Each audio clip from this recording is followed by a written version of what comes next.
Dans les prochains épisodes de Un si grand soleil. Tandis qu'un drame bouleverse Gary, Camille obtient gain de cause.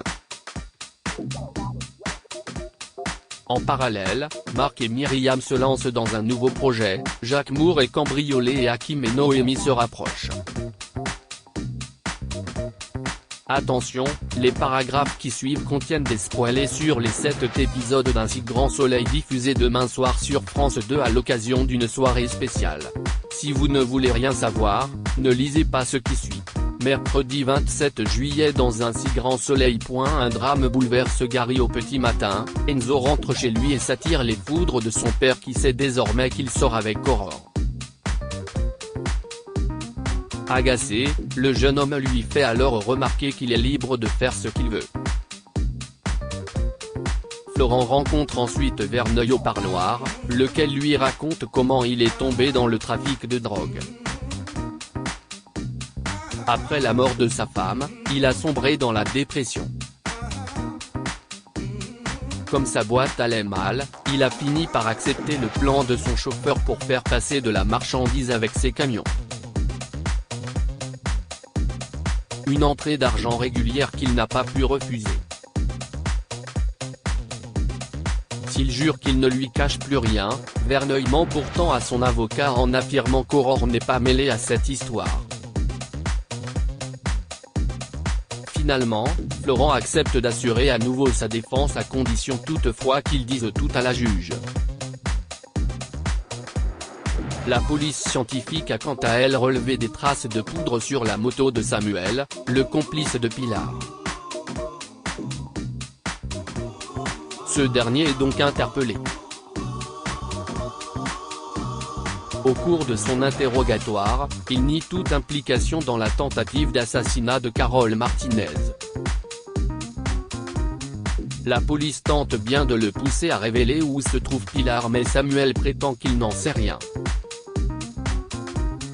Faute de preuves, la juge Alphand est donc dans l'obligation de le remettre en liberté.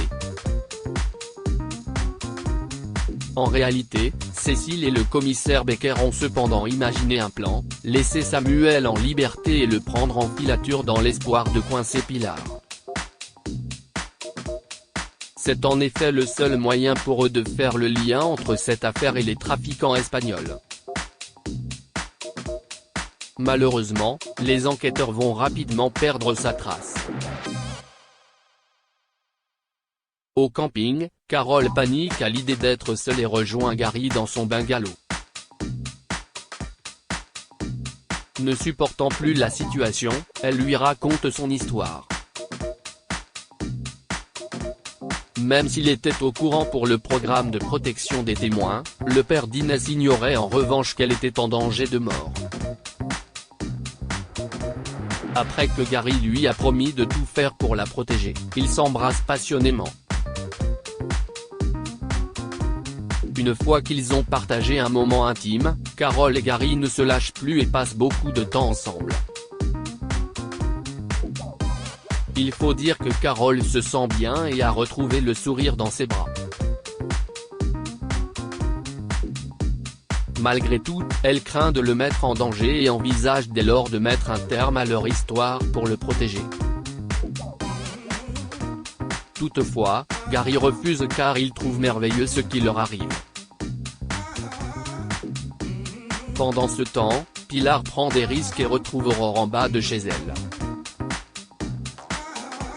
En effet, la police est à ses trousses depuis que Samuel a été arrêté. C'est pourquoi, elle demande à Aurore d'avancer sa randonnée dans les Cévennes.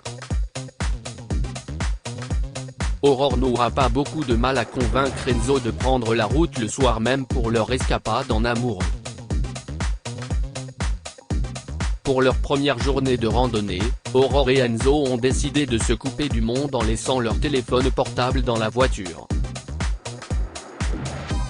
Bien entendu, Aurore a une idée derrière la tête et attend la fin de la journée pour mettre son plan à exécution. Tandis qu'Enzo monte la tente pour passer la nuit à la Belle Étoile, elle prépare le dîner et verse un liquide dans sa tisane. Rapidement, les effets du produit se font sentir et le jeune homme finit par s'endormir sur son épaule. Aurore s'empresse alors de le menotter puis pointe une arme sur lui.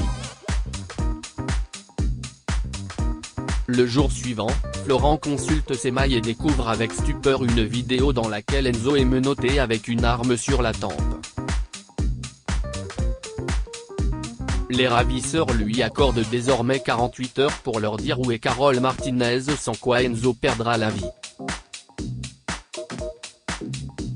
Paniqué, il appelle Kira qui indique qu'Enzo est parti en randonnée avec Aurore.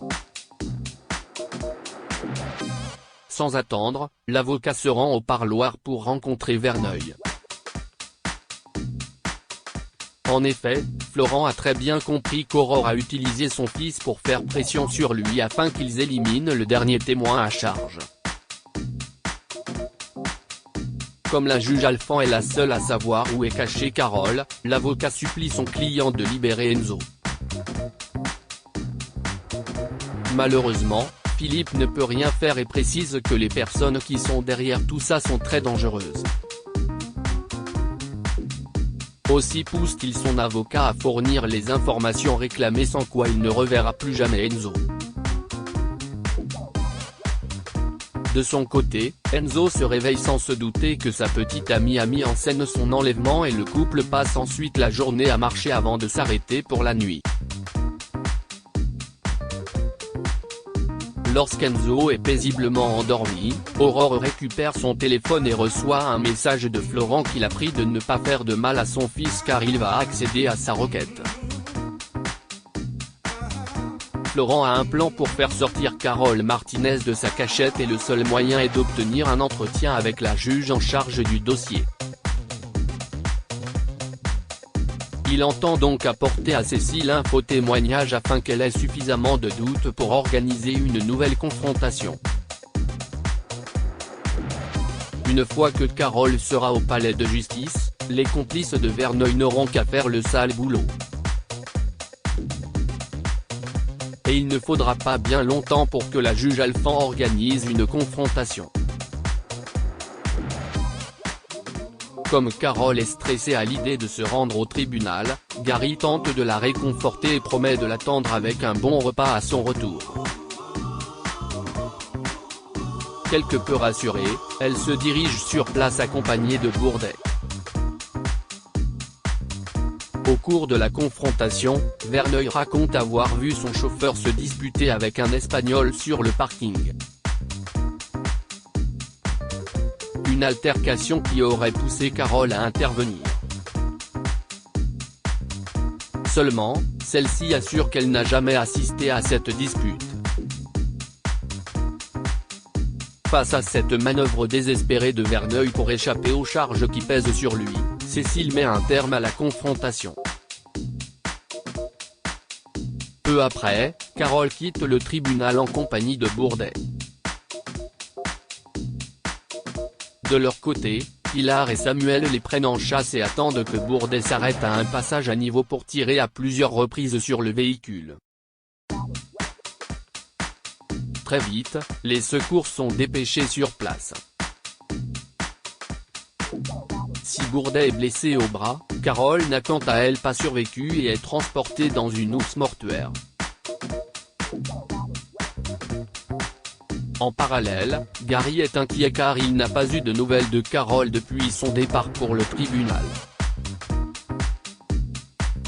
C'est alors qu'il entend aux informations qu'une fusillade a éclaté en périphérie de Montpellier et que Carole Martinez a perdu la vie. Un choc pour Gary qui s'effondre en larmes dans les bras de sa fille. Plus tard, Aurore lit l'article du Midi Libre relatant la mort de l'assistante de direction. L'escapade d'Enzo et Aurore touche donc à sa fin sans que le jeune homme ne se soit douté de rien. Quand Enzo rentre chez lui, son père ne cache pas son bonheur. Dans le même temps, Florent reçoit un mail qui lui donne rendez-vous en bas de chez lui dans la soirée. Au moment où il rejoint Aurore, l'avocat l'accable de reproches pour la mort de Carole Martinez puis la somme de ne plus jamais approcher de son fils. Cependant, Aurore n'en a pas fini avec lui et exige qu'il fasse libérer son père de prison.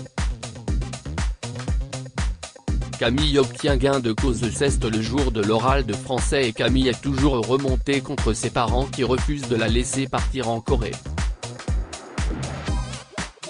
Afin d'éviter qu'elle se dispute avec sa famille, Steve lui annonce qu'il laisse tomber ses études à l'étranger pour rester auprès d'elle. Une décision qui ne plaît pas du tout à Camille qui décide de quitter le lycée sans même passer son examen. Dans les couloirs de l'établissement, elle croise Eve. Tandis que l'adolescente lui fait part de sa déception concernant la décision de ses parents, la professeure de français tente de lui faire comprendre à quel point il est difficile pour eux de la voir partir à l'autre bout du monde. Certaine que la situation peut encore s'arranger, elle lui conseille donc de réfléchir et de ne pas faire de bêtises. Finalement, Camille change d'avis et passe son oral. De son côté, Steve a beaucoup réfléchi et estime que ce serait une erreur de renoncer à la Corée. Néanmoins, il promet à Camille de trouver une solution pour qu'ils partent ensemble. Quelques jours plus tard, Manu, Eve et Camille font quelques achats en prévision des vacances d'été. Camille, qui est distante, fait alors comprendre à son père qu'elle n'est pas certaine de partir avec eux.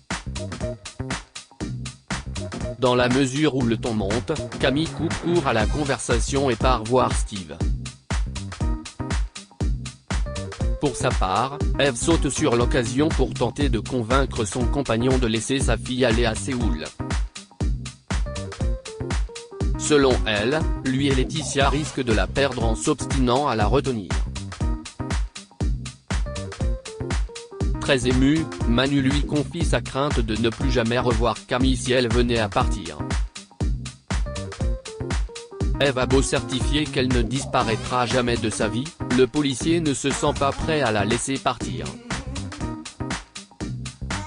Pendant ce temps, Camille, Steve et leurs camarades sont au 101 pour fêter les résultats du bac du jeune homme.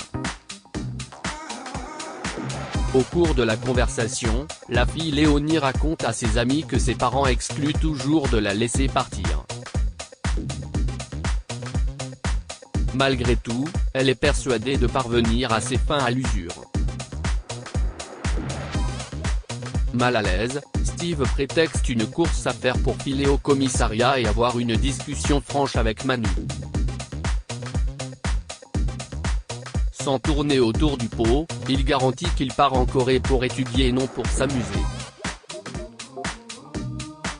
S'il laisse Camille partir avec lui, Steve jure qu'elle aura son bac. Quand Camille rentre chez sa mère, elle est surprise de constater que son père est là lui aussi. En définitive, Manu et Laetitia ont changé d'avis et acceptent de laisser leur fille partir en Corée. En revanche, elle devra obtenir son bac et dénicher un travail cet été pour les aider à financer le voyage. Folle de joie, Camille les remercie et s'empresse d'appeler Steve pour lui annoncer la bonne nouvelle. Myriam et Marc se lancent dans un nouveau projet depuis qu'ils se sont rencontrés, Marc et Myriam filent le parfait amour. Ils ont d'ailleurs décidé d'emménager ensemble et ont également pris une grande décision, faire un bébé.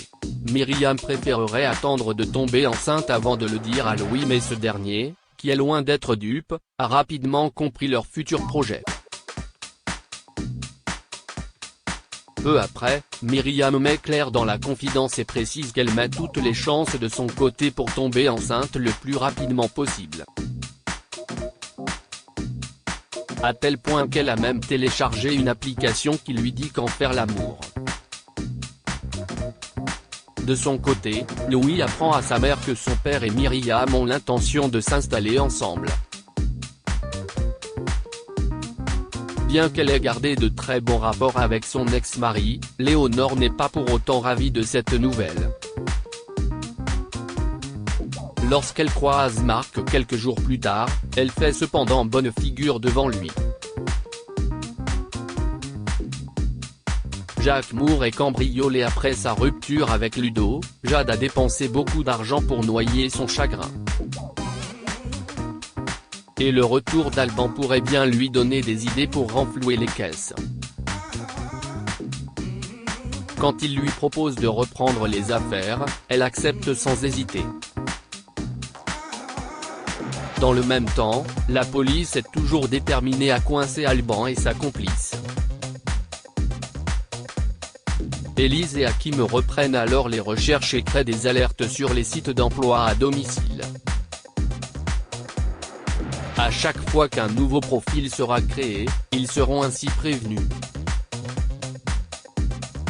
Malheureusement, Jade a un coup d'avance sur eux et propose désormais ses services en distribuant des flyers dans les boîtes aux lettres des maisons aisées. Très vite, Jade obtient d'ailleurs un rendez-vous avec Jacques Moore, le père de Marc. Comme il a besoin de quelqu'un rapidement et que le courant passe plutôt bien, il l'engage. Le lendemain, Jacques reçoit la visite de Léonore. Une fois qu'il lui a présenté sa nouvelle femme de ménage, Jacques lui donne 200 € pour l'anniversaire de son petit-fils, ce qui n'échappe pas à Jade qui les observe avec attention. Il faut dire que Jacques garde beaucoup d'argent dans son coffre-fort pour payer ses saisonniers. Par la suite, Jade appelle Alban pour lui faire part de sa découverte. À partir de la photo du coffre qu'elle lui a envoyé, le malfaiteur confirme qu'il peut l'ouvrir en 5 minutes avec le bon matériel. Quelques jours après, Jade et Alban profitent de l'absence de Jacques pour le cambrioler. En rentrant, le père de Marc constate avec stupeur que son coffre a été vidé. Dépêchés sur place, Élise et Hakim comprennent que la femme de ménage a changé de mode opératoire pour repérer ses proies. Pour sa part, Jacques est peiné par le vol des bijoux de sa défunte épouse et regrette également qu'on lui ait volé 30 000 € en liquide. Sans cet argent, il ne pourra pas payer ses saisonniers ni faire tourner son exploitation. Malgré tout, Marc lui enjoint de rester positif. Hakim et Noémie se rapprochent depuis sa rupture avec Lucille. Hakim est déterminé à tourner la page. D'ailleurs, il a même prévu de refaire la décoration de son appartement. Étrangement heureux, il se confie à son frère sur sa rencontre avec Noémie. En entendant cet échange, Ludo peine à encaisser la nouvelle. Jaloux, il se dit que le policier se sert de Noémie pour oublier sa rupture. Perturbé, Ludo se livre auprès d'Alice qui lui conseille de tourner la page Noémie et de donner une seconde chance à son histoire avec Jade. Noémie a quant à elle invité Hakim à dîner chez elle, lequel vient avec un bouquet de fleurs. Quand il la voit sur son cheval, il est mal à l'aise. Sachant pertinemment qu'il en a peur, Noémie lui montre comment se familiariser avec l'animal. Elle prend donc sa main et l'aide à brosser le cheval.